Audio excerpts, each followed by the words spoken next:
Salam sejahtera Malaysia. Selamat pagi tuan-tuan dan puan-puan yang dihormati sekalian. Gembira hati dapat balik kampung, tengok anak, tengok isteri, paling seronok. Okey, jadi kemarin juga kita telah mendengar pembentangan belanjawan 2025 daripada Perdana Menteri Datuk Seri Anwar Ibrahim. Ramai yang tidak menjangka bahawa belanjawan kali ini adalah antara belanjawan terbaik dalam sejarah negara Malaysia. Jadi tertutuplah mulut-mulut para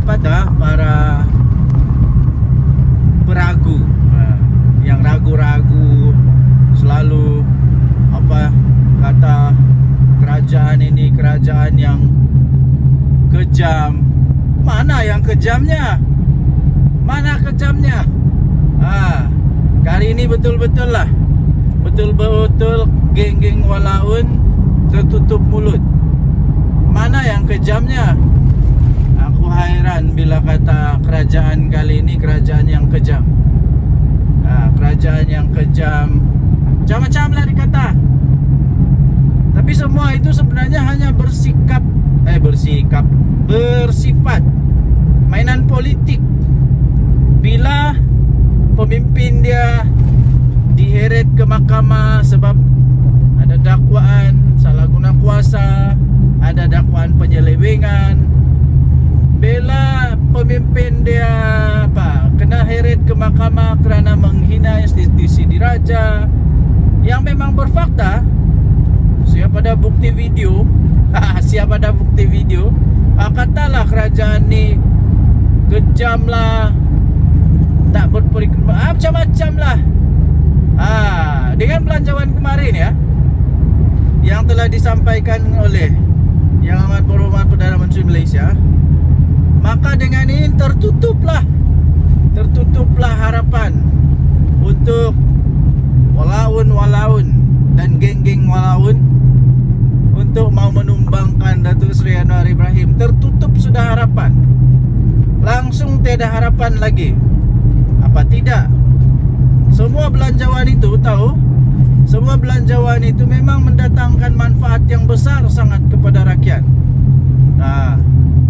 Saya fikir ada banyak yang telah dibentangkan oleh Datuk Seri Anwar Ibrahim Perdana Menteri Malaysia yang belum pernah dilakukan oleh mana-mana Perdana Menteri. Banyak sangat. Jadi para walaun sekalian, tertutuplah mulut kamu. Di mana belanjawan yang kamu tidak puas hati lagi? Ada saja mesti tidak puas hati. Macamlah dia bagus sangat. Waktu jadi Perdana Menteri dulu, Muhyiddin Yassin buat apa? Waktu jadi kerajaan dulu, Perikatan Nasional buat apa? Apa sumbangannya kepada negara? Waktu dulu Perikatan Nasional memerintah, hutang negara makin bertambah atau makin berkurang? Bila Datuk Seri Anwar Ibrahim ambil alih jadi Perdana Menteri, terkejut juga Den. Begini banyak hutang negara. Siapa Perdana Menteri waktu tu? Terkejut juga Den. Begini masalah negara, banyaknya penyelewengan, sampai ada menantu melarikan diri keluar negara pula tu. Mana yang bagus sangat tu? Ini belum lagi. Kejap lagi kita akan bongkar satu rahsia lagi yang betul-betul luar biasa ya. So, keep in touch. Orang kata keep in touch, jangan kemana-mana. Okey, baik. Kerana itu ya, tuan-tuan dan puan, anda boleh tinggalkan komen anda. Apa yang anda paling suka dengan belanjawan 2025? Apa yang anda paling suka dengan belanjawan 2025?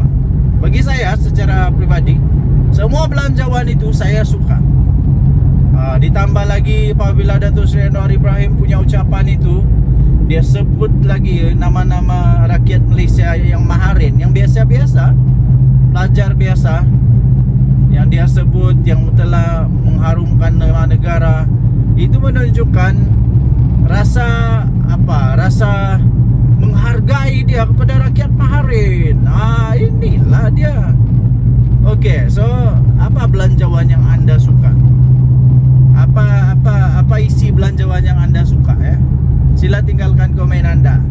Denyut nadi suara rakyat bergema di channel ini. Jangan lupa untuk tinggalkan komen anda. Kita jumpa lagi. Bye bye. Salam sejahtera Malaysia. Wow, serius juga. Janganlah serius sangat. Hari Sabtu, hari yang dinanti, bertambah satu hari pada hari-hari. Okey, ada kawan suruh saya komen atau beri ulasan. Mungkin ini satu sindiran kepada saya kah, kepada siapa-siapa kah. Tapi tak kisahlah, kan kita ini terbuka di Malaysia. Takut apanya? Kita tenang saja. Lagipun apapun terjadi kepada politik negara Malaysia, pokok getah saya tetap itu juga. Ndak pun kasih keluar duit tu pokok getah. Perlu dipotong juga, perlu makan nasi, perlu beli beras juga di kedai. Ndak ada kena-mengena pun dengan saya. Jadi adalah kawan ni, dia kasih post, kemudian dia tanya, apa pendapat kau tentang ini? Saya tengok jatuh aduh, apakah benda punya soalan ni? Iyalah, apa dia kata, dia kasih bagi, ada satu berita tu, entah abang Zahid kah, adik Zahid kah, masuk PAS. Aku kata, apa kena-mengena pula. Jadi dia kata, apa komen kau? Zahid punya saudara sendiri pun boleh tinggalkan Zahid. Aduh, ini betul saya terus bingung ini. Apa kena-mengena? Tahukah? Kalau di Sabah, adik-beradik ada parti sendiri tahu. Jadi apa pula masalahnya? Datuk Seri Joseph Pairin Kitingan dengan Tan Sri Jeffrey Kitingan, Datuk Sri dua-dualah, apalah, Jeffrey dengan Pairin. Jeffrey Kitingan dengan Pairin Kitingan, dua-dua berbeza parti tahu. Satu Star, satu lagi PBS. Bertanding pula tu, berlawan. Tapi di rumah tetap minum kopi sama-sama. Habis kenapa? Apa kebendanya? Itu orang-orang besar tahu di dalam parti. Orang besar di dalam parti. Yang saya mau tanya nih, adik kah, abang Zahid kah, saya pun tak tahulah. Tapi apa pangkat dia di UMNO? Kenapa pula membawa masalah kepada UMNO? Bawalah semua, bawalah. Siapa lagi kamu mau bawa? Bawalah masuk PAS semua. Bawalah masuk PAS semua. Aku betul-betul hairan. Kenapa lah kalau dia masuk PAS? Apa kena mengena pula? Bubar ke UMNO kalau dia masuk PAS? Adai. Hairan. Apa kena mengena? Cuba kamu pikir sikit apa kena mengena dengan UMNO? Dia bukan presiden UMNO. MP lah, tidak. Dia apa? Adun?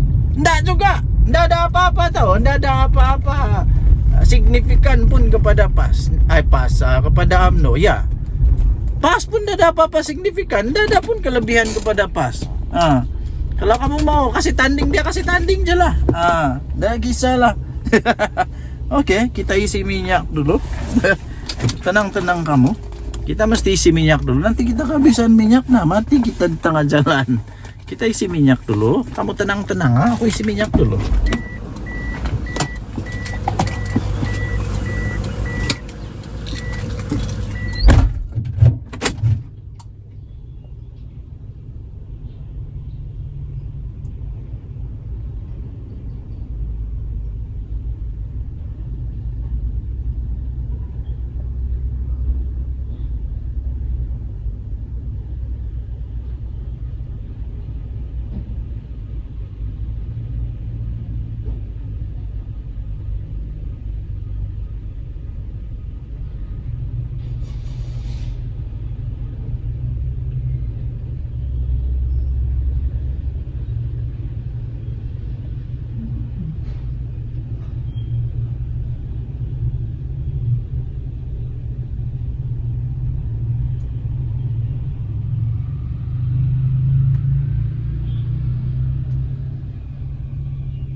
Baru selesai kita isi minyak.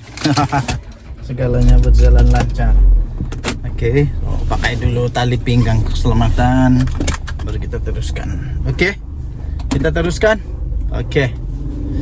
Tuhan jaga langkah saya, Tuhan menjaga perjalanan saya, berkati semoga semua oke saja. Tuhan menjaga kita semua. Oke, amin. Oke, Tuhan yang menjaga kita semua. Oke, hati-hati memandu. Oke, so tuan-tuan dan puan, sekali lagi, apa kena mengena dengan Amdo? Kita jumpa lagi, bye. Salam sejahtera Malaysia. Selamat pagi tuan-tuan dan puan. Ini ada satu gambar nih, ya, saya sisipkan lah. Saya sisipkan gambar ini, Anda lihat. Saya tidak tahu gambar ini kena edit kah? Gambar ini gambar tahun zaman Firaun kah? Entah zaman bila lagi. Zaman dulu lagi mungkin. Masih zaman Flintstone mungkin.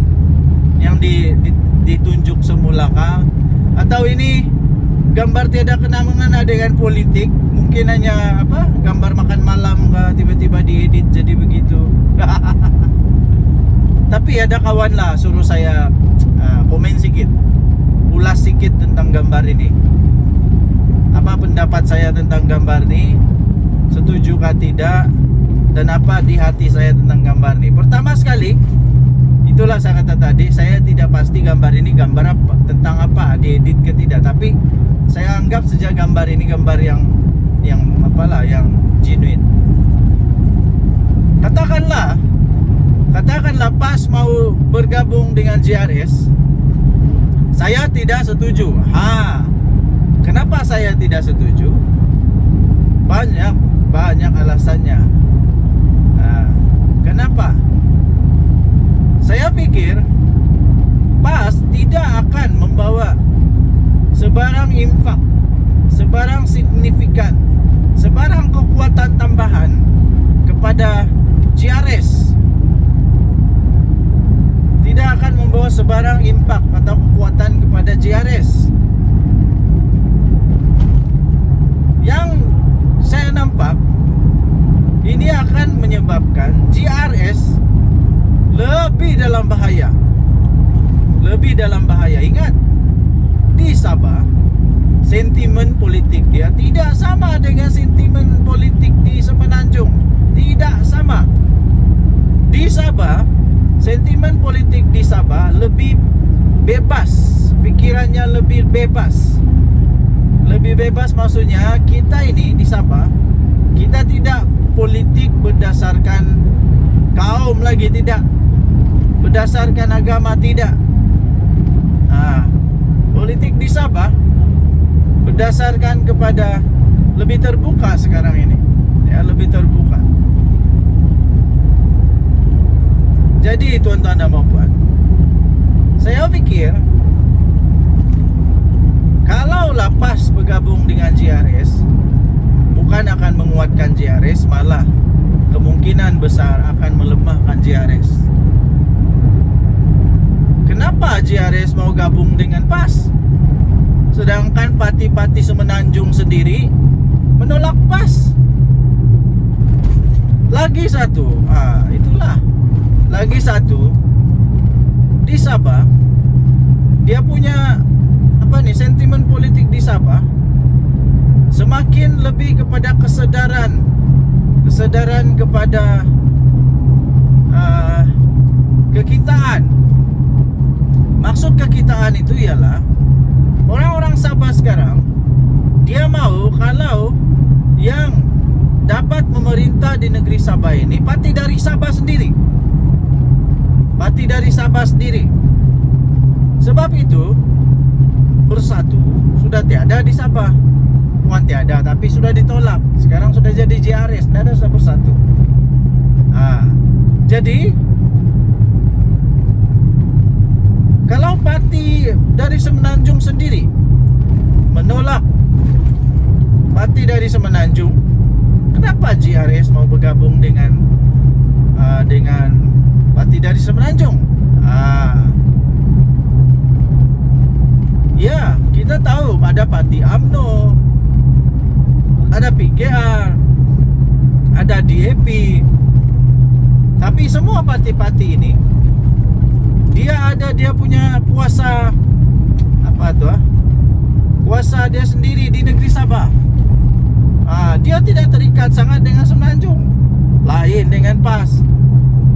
Dia belum settle down di Sabah ni pun. Berapa sangat ahli PAS di Sabah. Jadi memang tidak logik lah untuk GRS mau bergabung sama PAS kalau memang tujuan dia untuk menang. Sebab saya tidak nampak itu boleh menang. Enggak.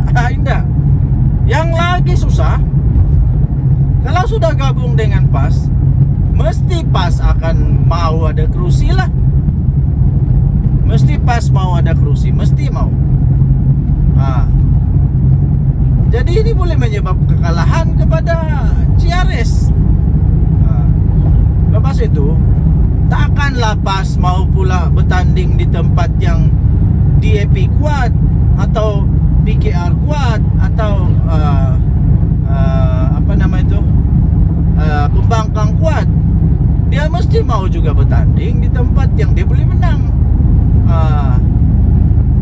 Masalah dia selalunya di tempat yang GRS kuat ini, sentimen dia ialah sentimen yang memang dah suka PAS. Dah suka PAS, jadi boleh kalah nih. Jadi itulah pendapat saya. Saya pikir janganlah, tak payahlah bergabung. Lepas tu kawan tanya, kalau PAS sama GRS bergabung, kau mau tolong dorang kempen kah? Indah, aku tak mau tolong dorang kempen. Indah, aku mau tolong kempen. Indah, saya tidak akan tolong kempen kalau GRS gabung dengan PAS. Indah. Sebab kenapa saya tidak setuju kan? Saya tidak setuju gabungan di antara dua parti politik ini. Jadi kalau saya tidak setuju, kenapa saya mau tolong kempen pula? Tapi indahlah juga saya menghasut orang supaya jangan undi mereka. Tidaklah, suka hati korang lah. Kamu mau undi siapa, suka hati kamu lah. Itu kamu punya hal. Kita di negara demokrasi apa?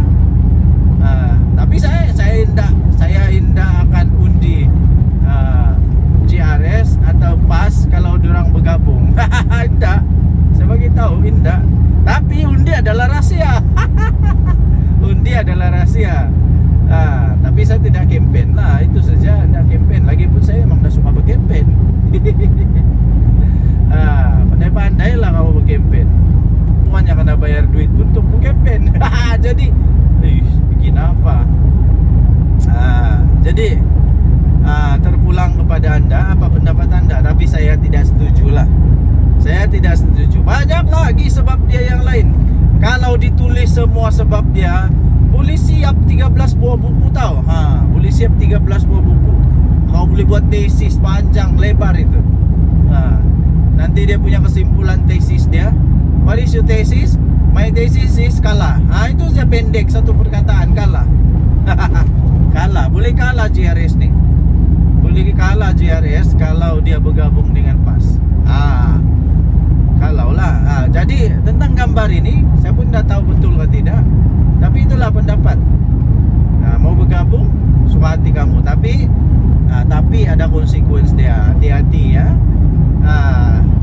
Oke. Kalau di Semenanjung kalah. Di Sabah boleh menang kah?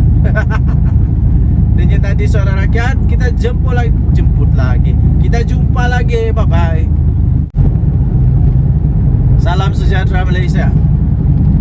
Denyo Nadi Suara Rakyat bergema di channel ini. Kita gelak dulu. Saya masih ingat tau. Masih ingat lagi. Hadiah wang. Hadiah wang. Lucu juga orang tua ni. Agaknya waktu dia bercakap dulu dia memang agak sedikit sudah lali orang sama bilang lali. Lali ini maksudnya nyanyuk. Mungkin dia tidak sedar apa yang dia cakap, kasihan lah. Jadi kita apalah, lupakanlah dia punya kata-kata itu, kita berdamailah dengan kata-kata dia. Cuma saja saya ingat dulu dia kata kerajaan ini, kerajaan Madani lah, kerajaan perpaduan ini lah, bila-bila masa saja akan tumbang. Bila-bila masa saja akan tumbang. Oh, Perikatan Nasional lah itu konon mau naik balik. Apa yang terjadi ya tuan-tuan dan puan yang dihormati sekalian? Apa yang terjadi? Ini kemarin Perdana Menteri Datuk Seri Anwar Ibrahim mengumumkan membentangkan belanjawan untuk kali ketiganya. Sudah 3 kali nih Tok Adi. Sudah 3 kali Datuk Seri Anwar Ibrahim membentangkan belanjawan. Aduh. Tapi belum. Sampai sekarang belum tumbang-tumbang pun. Yang tumbang bersatu, yang tumbang pas. Yang tumbang bersatu, yang tumbang pas. Aduh. Satu-satu tempat pas boleh tumbang. Di pilihan raya kecil. Bersatu pun tak pernah menang lagi. Belum pernah menang. Satu-satu tumbang nih. Satu-satu tumbang.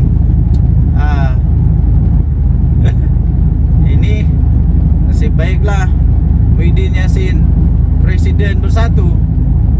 Kalau dia bukan Presiden Bersatu, agak-agaknya dia sudah tidak jadi berharga lagi nih Bersatu. Nasib baiklah dia Presiden Bersatu, kena hormat, diberi hormat. Entah apa jadi kepada Muhyiddin kalau tiba-tiba dia bukan Presiden Bersatu, silap-silap dilupakan terus. Hadiah uang pun sama juga. Aduh.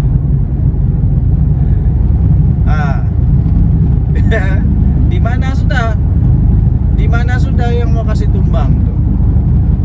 Beginilah saya bagi kesimpulan, Perikatan Nasional tidak akan mampu untuk membentuk semula kerajaan. Dah. Setakat ini enggak ya. Kenapa? Banyak sangat sebab dia. Banyak sangat sebab. Sebab yang pertama, kalau sudah nanti pembahagian kerusi pun, sekurang-kurangnya Bersatu pun mau ada kerusi kan, tapi masalah dia setiap kali Bersatu pun tanding kalah. Jadi kecuali lah kalau semua pas mau tanding, ada harapan dia menang lah. Tapi untuk membentuk kerajaan perlu 112. Masalahnya pas tidak cukup 112. Macam mana pun pas tidak akan dapat 112. Tidak akan. Kecuali dia bergabung dengan mana-mana parti politik. Masalah dia mana? Siapa lagi yang mau bergabung sama PAS? Siapa lagi? Kecuali Bersatu. Bersatu ini saja yang terdesak. Jadi dengan siapa-siapa pun dia mau bergabung. Tapi parti lain yang masih bijak, yang masih kuat, yang masih punya rasional, yang masih punya keyakinan untuk menang, yang tiada masalah, parti yang tidak payah kasih selamat dia punya presiden, tidak payah kasih selamat dia punya setiausaha kah, menantu kah.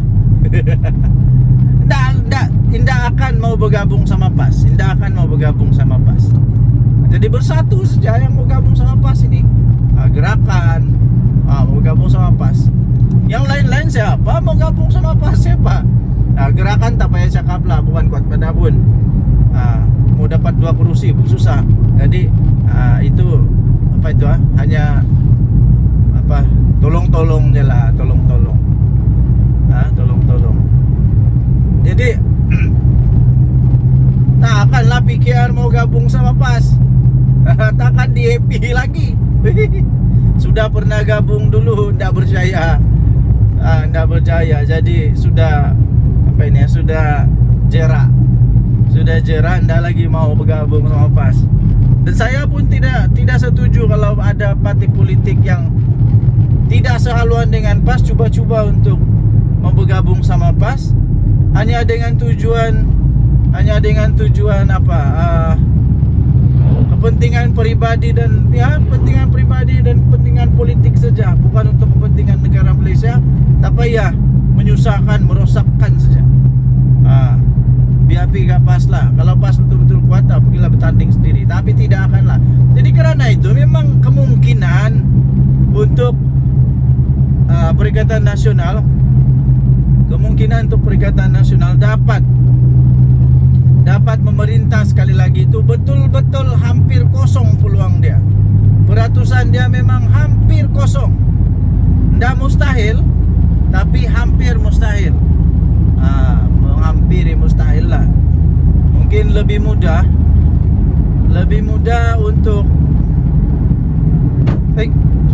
untuk orang lain jadi Perdana Menteri daripada Perikatan Nasional yang jadi Perdana Menteri. Jadi tidak ada kemungkinan lah, ya, tidak ada kemungkinan. Jadi lupakanlah mimpi-mimpi yang pelik-pelik tuh. Lupakanlah mimpi-mimpi yang pelik-pelik. Tidak ada sudah kemungkinan, ya. Hati awang, jangan lagi sebut-sebut mau kasih tumbang itu. Tidak ada sudah. GRS, GPS tidak akan bergabung sama PAS. Nggak tahu lah macam mana.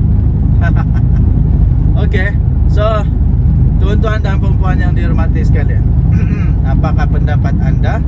Sila tinggalkan komen anda. Denyut nadi suara rakyat bergabung pula, bergema di channel ini. Sila tinggalkan komen anda sekali lagi. Kita jumpa lagi. Selamat pagi Malaysia. Bye bye. Salam sejahtera Malaysia. Selamat pagi tuan-tuan dan perempuan yang dihormati sekalian. Gembira hati dapat balik kampung, tengok anak, tengok isteri, paling seronok. Okey, jadi kemarin juga kita telah mendengar pembentangan belanjawan 2025 daripada Perdana Menteri Datuk Seri Anwar Ibrahim. Ramai yang tidak menjangka bahawa belanjawan kali ini adalah antara belanjawan terbaik dalam sejarah negara Malaysia. Jadi tertutuplah mulut-mulut para peragu, yang ragu-ragu, selalu kata kerajaan ini kerajaan yang kejam. Mana yang kejamnya? Kali ini betul-betul geng-geng walaun tertutup mulut. Mana yang kejamnya? Aku hairan bila kata kerajaan kali ini kerajaan yang kejam. Kerajaan yang kejam, macam-macam lah dikata. Tapi semua itu sebenarnya hanya bersifat mainan politik. Bila pemimpin dia diheret ke mahkamah sebab ada dakwaan salah guna kuasa, ada dakwaan penyelewengan. Bila pemimpin dia kena heret ke mahkamah kerana menghina institusi diraja yang memang berfakta, siapa ada bukti video katalah kerajaan ni kejam lah, tak berperiksa, macam-macam lah. Dengan belanjawan kemarin, ya, yang telah disampaikan oleh Yang Amat Berhormat Perdana Menteri Malaysia, maka dengan ini tertutuplah harapan untuk walaun dan geng-geng walaun untuk mau menumbangkan Datuk Seri Anwar Ibrahim. Tertutup sudah harapan. Langsung tiada harapan lagi. Apa tidak? Semua belanjawan itu tahu, semua belanjawan itu memang mendatangkan manfaat yang besar sangat kepada rakyat. Saya pikir ada banyak yang telah dibentangkan oleh Datuk Seri Anwar Ibrahim, Perdana Menteri Malaysia, yang belum pernah dilakukan oleh mana-mana Perdana Menteri. Banyak sangat. Jadi para walaun sekalian, tertutuplah mulut kamu. Di mana belanjawan yang kamu tidak puas hati lagi? Ada saja mesti tidak puas hati. Macamlah dia bagus sangat. Macamlah dia bagus sangat. Waktu jadi Perdana Menteri dulu, Muhyiddin Yassin buat apa? Muhyiddin Yassin buat apa? Waktu jadi kerajaan dulu, Perikatan Nasional buat apa? Apa sumbangannya kepada negara? Waktu dulu Perikatan Nasional memerintah, hutang negara makin bertambah kah atau makin berkurang? Bila Datuk Seri Anwar Ibrahim ambil alih jadi Perdana Menteri, terkejut juga Den. Terkejut juga Den. Wah, begini banyak hutang negara. Begini banyak hutang negara. Siapa Perdana Menteri waktu tu? Terkejut juga Den. Begini masalah negara, banyak yang penyelewengan. Sampai ada menantu melarikan diri keluar negara pula tu. Mana yang bagus sangat tu? Ini belum lagi. Kejap lagi kita akan bongkar satu rahsia lagi. Satu rahsia lagi yang betul-betul luar biasa ya. So, keep in touch.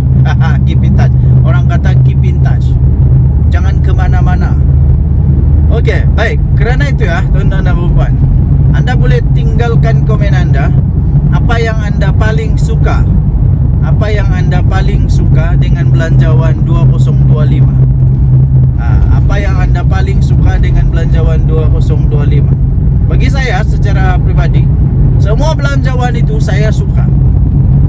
Ditambah lagi apabila Datuk Seri Anwar Ibrahim punya ucapan itu, dia sebut lagi nama-nama rakyat Malaysia yang maharin, yang biasa-biasa, pelajar biasa, yang dia sebut, yang telah mengharumkan nama negara. Itu menunjukkan rasa rasa menghargai dia kepada rakyat maharin. Inilah dia. Okey, so apa belanjawan yang anda suka? Apa isi belanjawan yang anda suka ya? Sila tinggalkan komen anda. Denyut Nadi Suara Rakyat bergema di channel ini. Jangan lupa untuk tinggalkan komen anda. Kita jumpa lagi. Bye-bye. Okey, salam sejahtera Malaysia. Denyut Nadi Suara Rakyat bergema di channel ini. Okey, pagi ini saya jalan di hutan. Kamu boleh dengar bunyi cengkerik yang bising tu. Memang tempatnya hutan. So saya sengaja pagi ini mengambil ketenangan sedikit.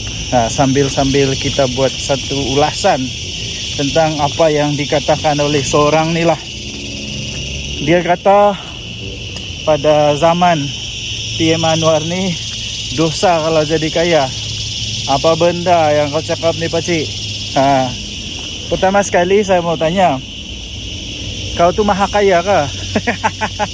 Yang menjadi keheranan saya sekarang, sebelum saya ulas, yang menjadi keheranan saya sekarang ni ya, tuan-tuan dan puan yang dihormati sekalian, adalah orang-orang yang maha kaya tak bising pun. Orang-orang yang maha kaya, orang-orang yang betul-betul kaya ni tak pun bising. Diorang tidak pun rasa terganggu kah, terkacau kah, tidak pun rasa terancam kah. Diorang okey saja dengan apa yang telah dirancang oleh polisi kerajaan. Mereka tak bising pun, okey saja. Yang hairan ni orang-orang yang trip-trip kaya. Orang-orang yang trip-trip kaya, yang dah kaya mana pun, yang hanya pandai main politik, dia pusing putar-putar sana putar sini. Aku rasa orang kaya yang betul kan, dia hanya ketawa-ketawa saja. Sebab kenapa? Dia ketawa sebab dia kata, kami yang kaya ini diam-diam saja, tidak pun rasa terancam. Kami yang maha kaya nih, yang jutawan, bilion ini, kami diam-diam saja pun. Kami diam-diam saja dan kami terima. Kami tak ada masalah. Kami terus boleh jadi kaya. Tapi orang-orang yang trip-trip kaya ini pula, alamak, ada orang pula yang perasaan kaya, perasaan terjejas. Apakah bendanya? Saya heran betul lah. Lepas itu coba apa sebenarnya tujuan, saya pun tidak tahu lah. Apa sebenarnya tujuan dia mau cakap begitu, saya pun tidak pasti. Tapi saya sisipkan di sini. Saya sisipkan di sini nih. Inilah keratan Akbar yang saya ingin ulas itu. Apa yang mau sebenarnya yang mau dibela nih adalah orang kaya ke orang miskin. Saya pun heran lah. Orang-orang dalam Perikatan Nasional nih, ataupun bukan dari Perikatan Nasional pun lah, mana-mana aja lah, yang coba membela orang miskin. Macam mana sebenarnya kamu punya polisi nih? Kamu mau jadikan orang yang miskin lebih miskin, atau mau jadikan orang kaya tetap kaya, tapi orang miskin ada peluang untuk menjadi kaya? Mana satu sebenarnya yang kamu mau nih? Sampai ada pula yang tuduh PM Anwar nih. Dia kata pada zaman PM Anwar nih, semua orang yang mau jadi kaya dosa. Apa dosa kepala otak ya dosa? Saya rasa pada zaman sekarang nih, orang lebih senang mau jadi kaya lah zaman Anwar. Zaman Perdana Menteri PM Anwar, PM 10 sekarang nih, saya rasa orang lebih senang untuk jadi kaya tau. Lebih mudah. Sebab tidak ada lagi monopoli. Tidak ada lagi monopoli, siapa-siapa boleh. Pertama, kedua, tidak ada lagi rasuah. Kalau kau rajin, sungguh-sungguh, kerjanya bagus, itu lebih mudah untuk peluang jadi kaya. Tidak macam dulu-dulu. Kroni saja. Sampai menantu lari ke luar negara. Kenapa? Dulu-dulu semua kroni-kroni saja yang boleh kaya tau. Ya, kroni-kroni saja yang boleh kaya.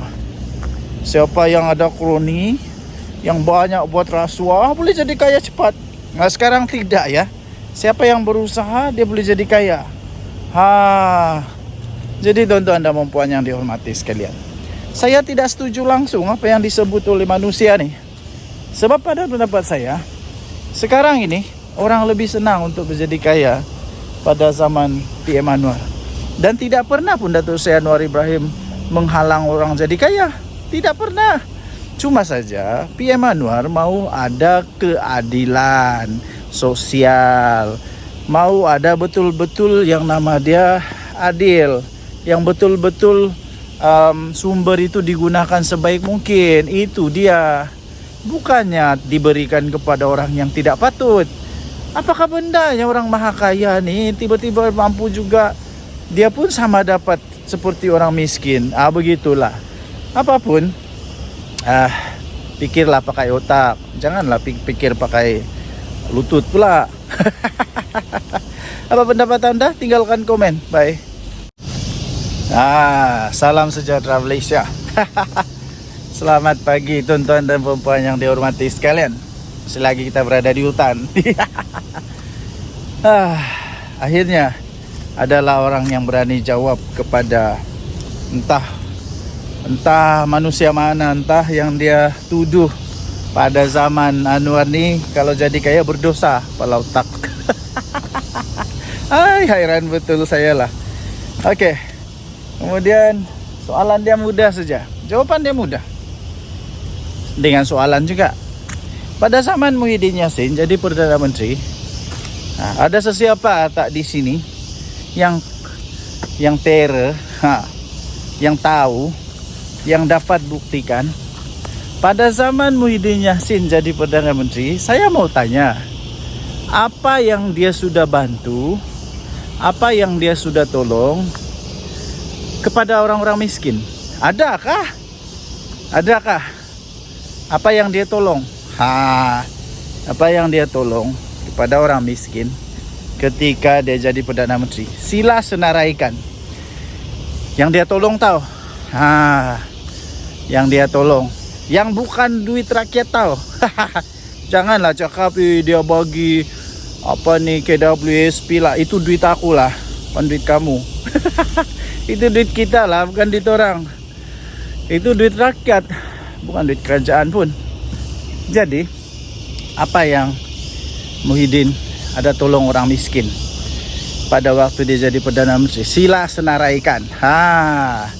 Ini menjawab kepada Reyes, jawab kepada tomahan, tuduhan daripada seorang manusia. Ini dia kata berdosa kalau jadi kaya pada zaman Datuk Seri Anwar Ibrahim. Tapi ada orang teriak-teriak lah. Entah apa dong teriak-teriak. Mungkinkah ada apa harimau kumbang di belakang? Atau beruang? Oke.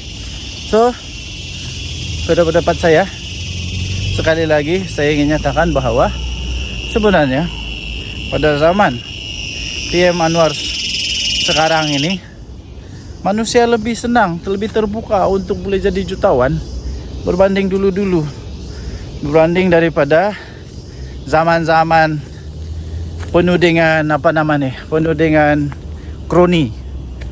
Buktinya tengoklah Janawi bawah siapa yang dapat.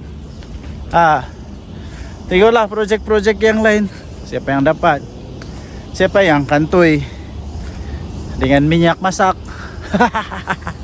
Tengoklah kan. Jadi saya ingin sabarlah. Seperti Reyes kata, dia tanya, pada zaman Muhyiddin jadi Perdana Menteri, apa yang dia sudah buat untuk orang miskin? Jawab, jangan tak jawab. Tinggalkan komen Anda. Kita jumpa lagi, bye-bye. Oke, salam sejahtera Malaysia. Denyut nadi suara rakyat bergema di channel ini.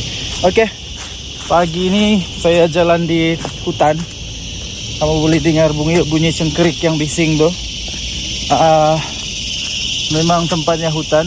So saya sengaja pagi ini mengambil ketenangan sedikit. Sambil kita buat satu ulasan tentang apa yang dikatakan oleh seorang ni lah. Dia kata pada zaman PM Anwar ni dosa kalau jadi kaya. Apa benda yang kau cakap ni pakcik? Pertama sekali saya mau tanya, kau tu maha kaya kah? Yang menjadi keheranan saya sekarang, sebelum saya ulas, yang menjadi keheranan saya sekarang ni ya, tuan-tuan dan puan yang dihormati sekalian, adalah orang-orang yang maha kaya tak bising pun.